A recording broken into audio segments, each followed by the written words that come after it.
नमस्कार। स्वागत है आपका इंडिया गेट टीवी पर। मैं हूं अजय सेतिया। मित्रों, कोविड को लेकर चीन से आने वाली खबरें बहुत भयानक हैं। चीन की सरकार कोविड प्रबंधन में पूरी तरह नाकाम होती दिखाई दे रही है। चीन ने अभी तक पिछले 3 साल में हुई मौतों के आंकड़े भी नहीं दिए।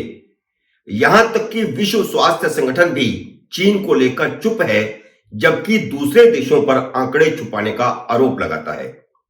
विश्व स्वास्थ्य संगठन के मुताबिक दुनिया भर में कोविड से 1.5 करोड़ लोग मारे जा चुके हैं, जिनमें सर्वाधिक 47 लाख मौतें भारत में हुई हैं। यह विश्व स्वास्थ्य संगठन का आंकड़ा है, भारत सरकार का आंकड़ा नहीं है। भारत ने इन आंकड़ों का जोरदार खंडन किया है, लेकिन भारत का विपक्ष मोदी सरकार पर सवाल उठाता रहा है। आंकड़े छुपाने का आरोप भारत की संसद में भी लगा है। हालांकि भारत में विपक्ष भी यह नहीं मानता कि विश्व स्वास्थ्य संगठन का आंकड़ा सही है, लेकिन जो भारत सरकार का आंकड़ा है उस पर भी सवाल उठा रहा है। हालांकि जिस तरह मोदी सरकार ने कोरोना पर काबू पाने में सफलता हासिल की और 120 करोड़ लोगों को 2-2 डोज वैक्सीनेशन किया, उसकी दुनिया भर में तारीफ हुई है। भारत ने खुद ही अपने देश को पूरी तरह वैक्सीनेशन नहीं किया, दुनिया भर के देशों में कई जगह पर तो मुफ्त वैक्सीन भेजी। लेकिन अब फिर वक्त सावधानी का है। देरी से सावधानी भली।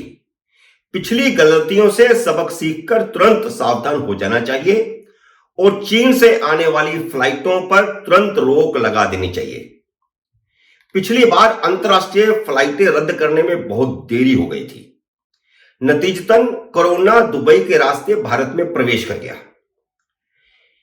केंद्र सरकार के स्वास्थ्य मंत्री ने राहुल गांधी को अपनी भारत यात्रा स्थगित करने की सलाह दी है, लेकिन पहले चीन की फ्लाइट बंद करनी चाहिए।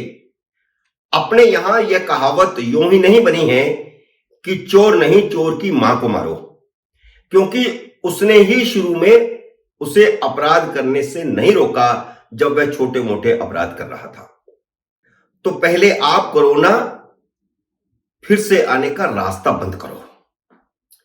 कम्युनिस्टों वाली कहावत न करो कि बारिश रूस या चीन में होती है तो छाता भारत में खोल लेते हैं। पिछली बार की कोरोना लहरों में अमेरिका में 8 लाख, ब्राजील में 6 लाख और भारत में 5.25 लाख लोग कोविड से मारे गए थे। आबादी के लिहाज से देखा जाए तो भारत का प्रबंधन बेस्ट रहा, लेकिन चीन में इस समय चल रही कोरोना की महामारी से 90 करोड़ लोगों के संक्रमित होने और 10 लाख लोगों की मौत होने की भविष्यवाणी की जा रही है। चीन में कोरोना की जो नई लहर शुरू हुई है, उसके दिसंबर से मार्च तक, यानी मार्च 2023 तक 3 फेज में आने की आशंका है। दूसरा फेज 21 फरवरी से शुरू होगा, जो बहुत भयानक होगा। द हांगकांग पोस्ट की खबर के मुताबिक चीन की सरकार कोरोना से निपटने के लिए पूरी तरह तैयार नहीं है। चीन सरकार ने देश भर में जनता के विरोध प्रदर्शनों के बाद अपनी जीरो कोविड पॉलिसी को अचानक खत्म करने का फैसला कर लिया था। बहरहाल चीनी प्रशासनिक अधिकारियों ने अब खुद कहना शुरू कर दिया है कि दिसंबर की शुरुआत में प्रतिबंध हटाए जाने के बाद से कोरोना संक्रमण के मामले लगातार बढ़ रहे हैं। खुद चीन ने कहा है कि मार्च 2023 तक कोरोना की 3 लहरें आएंगी, लेकिन हालात यह हैं कि बड़ी तादाद में रोगियों के आने से अस्पतालों में अभी से बिस्तर कम पड़ने शुरू हो चुके हैं। स्वास्थ्य कर्मी भी लगातार संक्रमित हो रहे हैं और दवाइयों की शॉर्टेज भी शुरू हो चुकी है। अस्पतालों में आईसीयू क्षमता नहीं बढ़ पाई है और एंटीवायरल दवाओं का भंडारण भी कम हो गया है। सरकारी मीडिया में छपी रिपोर्ट के हवाले से द हांगकांग पोस्ट ने बताया कि लोग उनके आसपास अनगणित केसों के बारे में बता रहे हैं, लेकिन सरकारी आंकड़ा सिर्फ 2000 केस प्रतिदिन के आसपास बताया जा रहा है। पिछले ही हफ्ते राष्ट्रीय स्वास्थ्य आयोग ने कबूल किया था कि लक्षण रहित संक्रमण के मामलों पर नजर रखना असंभव है और अब वह ऐसे संक्रमणों की गिनती नहीं करेगा, यानी उन्हीं मामलों की गिनती की जाएगी जिनमें कोरोना के लक्षण पाए जाएंगे। हम जानते हैं कि भारत में भी ऐसे लाखों मामले सामने आए थे जिनमें कोरोना के लक्षण तो नहीं थे, लेकिन जब टेस्ट किया गया तो पेशेंट कोरोना संक्रमित हो चुके थे। भारत में जिस तरह वैक्सीनेशन हुआ है उस तरह चीन में वैक्सीनेशन नहीं हो पाया है।